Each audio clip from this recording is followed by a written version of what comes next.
Hello दोस्तों, आशा करता हूँ आप सभी अच्छे होंगे। तो दोस्तों, जैसा कि मैंने वादा किया था, आज हम लोग हिंदी के केवीएस के प्रीवियस ईयर के क्वेश्चन देखने वाले हैं।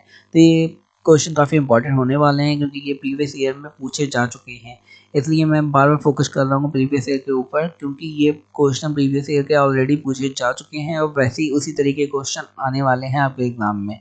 तो जितनी जल्दी आप इन क्वेश्चन को सॉल्व कर पाएंगे, उतनी ही जल्दी आपको अंदाज़ा लग जाएगा कि आपकी प्रिपरेशन कैसी है। दोस्तों, मैं यहाँ पे सॉल्व करवा रहा हूँ। इसके अलावा आप कमेंट सेक्शन में अपना आंसर दे सकते हैं, जिससे आपको अंदाज़ा लग जाए कितने क्वेश्चन का आंसर आप यहाँ पे दे पा रहे हैं और कितने क्वेश्चन के आंसर आप एग्जाम में दे पाएंगे।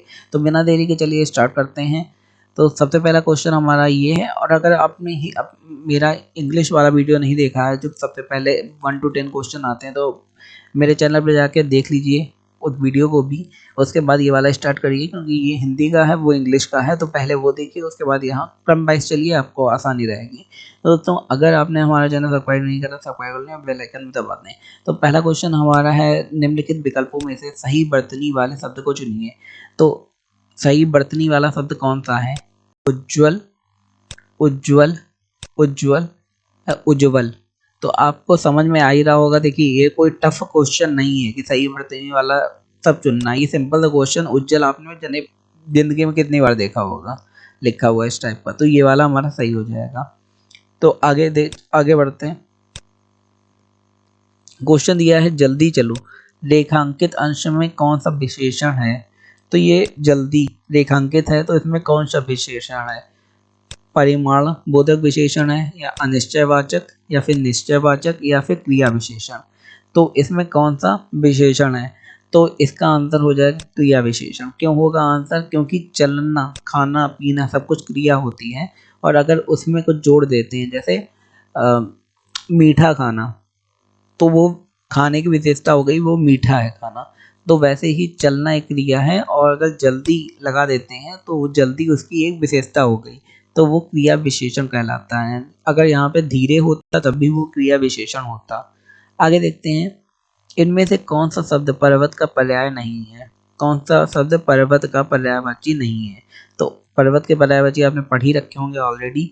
तो मूधर, नग, नभ और ये शैल। तो सिंपल सी बात है, नभ पर्वत का पर्यायवाची नहीं है, बाकी सारे पर्वत की पर्यायवाची हैं। ये कोई टफ क्वेश्चन नहीं है। आगे देखते हैं, सुख चैन में समास कौन सा है?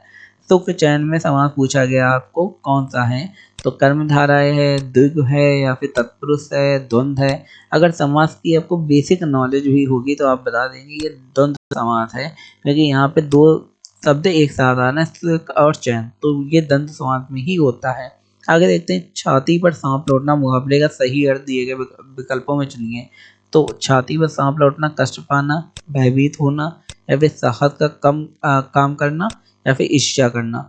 तो छाती पे सांप लौटने का सही अर्थ होता है कष्ट पाना, ऐसा तो नहीं है। भयभीत होना, ये भी नहीं है। साहस का काम करना, ये भी नहीं है। ईर्ष्या करना, तो ये हमारा सही आंसर हो जाएगा। ईर्ष्या करना क्यों सही आंसर होता है? क्योंकि छाती में सांप लौट गया, किसी का देखा कि उनके यहाँ ये सामान हो गया है, तो आपको चिढ़न होने लगी, अरे उनके पास ये सामान है, हमारे पास नहीं है। तो उसका मेन मीनिंग हो जाएगा ईर्ष्या करना, छाती पे सांप लौटना। आगे देखते हैं, क्वेश्चन दिया है कि परिक्रमा शब्द में उपसर्ग है। तो परिक्रमा शब्द में कौन सा उपसर्ग पूछा गया है कि कौन सा उपसर्ग है? तो आपको पता ही होगा उपसर्ग क्या होता है और प्रत्यय क्या होता है। तो क्या पा उपसर्ग है, या फिर आ है, या फिर माँ है, या फिर परि है? तो परिक्रमा दिया गया है, उपसर्ग आगे वाला होता है परिधन अक्रमा, परिक्रमा। तो यहाँ पे परि जो होगा वो उपसर्ग हो जाएगा, ना कि पा। बाकी आ और माँ तो पहले ही हट जाएंगे। पा और परि में अगर आपको कंफ्यूजन है तो पा इसमें नहीं होगा, इसमें होगा परि। अगर पा को ले लेते हैं एक तरफ, तो विक्रम में को कैसे आप डिवाइड करेंगे दो भाग में? तो यहाँ पे परि होगा। आगे देखते हैं, निम्नलिखित में से अशुद्ध वाक्य को चुनिए कौन सा है? इस बार फसल अच्छी होगी, यह शुद्ध है। या फिर बैठक का समय 4:10 होगा, या फिर जब वर्षा होगी तब देखा जाएगा, या फिर हम सब जा रहे हैं आप भी चलोगे, ये अशुद्ध होगा। तो इसमें कौन सा अशुद्ध है बाकी, ये आपको चुनना है। तो बाकी सारे तो सही लग रहे हैं, लेकिन जो चौथा वाला है वो आपको अशुद्ध लग रहा होगा। या फिर आप ऐसे भी देख सकते हैं, हम सब जा रहे हैं आप भी चलोगे, क्वेश्चन पूछा जा रहा है, ये हम सब जा रहे हैं, कॉमा लगाया आप भी चलोगे, फिर क्वेश्चन मार्क लगा दिएगा। यहाँ पे दिया जब वर्षा होगी तब देखा जाएगा। इसके बाद बैठक का समय 4:10 था। अब बताइए कौन सा दुग्ध है। आप कमेंट सेक्शन में आंसर दे सकते हैं, तब तक मैं बताता हूँ सही आंसर है क्या। तो यहाँ पे आंसर सही है तीसरा वाला। क्यों है तीसरा वाला, तो यहाँ पे दिया जब वर्षा होगी तब देखा जाएगा, तो जब वर्षा होगी के बाद कॉमा लगना चाहिए, जो यहाँ पे नहीं लगा है। जब वर्षा होगी तब देखा जाएगा, दोनों शब्द अलग अलग हैं, एक पूरा सेंटेंस हो रहा है, जब वर्षा होगी भी पूरा सेंटेंस है, तब देखा जाएगा भी पूरा सेंटेंस है।